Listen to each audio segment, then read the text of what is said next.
দেখো বন্ধুরা, আজ আমি কি রান্না করছি বলো তো? আজ আমি এই দেখো ডিমের কারি রান্না করছি। এই ডিমের কারি করবো। এই দেখো ডিম আছে, এই যে দুখানা ডিম।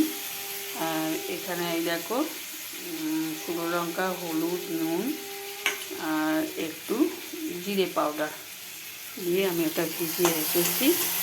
এবার এই দেখো এই ডিমটা করে নিয়ে এইখানে দেখো পেঁয়াজ, এই যে পেঁয়াজ আর এই যে পেঁয়াজ আর আদা রসুন আর এই যে টমেটো, এই যে দুটো টমেটো দিয়ে আমি বানাবো। এখানে তড়কা আছে, সেটা আমি তোমাদের দেখাবো। আমি তড়কাটা করছি, আমি তড়কাটা কীভাবে করি সেটা তোমাদের আমি দেখিয়ে দেবো। এখন বন্ধুরা আমি এই দেখো ডিমের কারিটাকে এই যে বন্ধুরা এই দেখো কষিয়ে নিচ্ছি, কেননা এটাকে কষিয়ে নিই, ডিমের কারিটা করে নিচ্ছি। আজকে ডিম রান্না করব, ডিমটাও দিয়ে দিলাম আমি।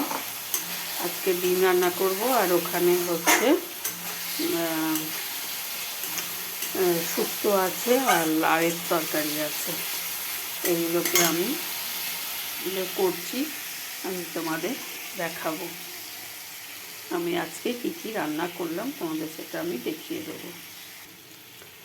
আজ আর কাল বন্ধুরা দুদিনই আমার হবে আঁশ।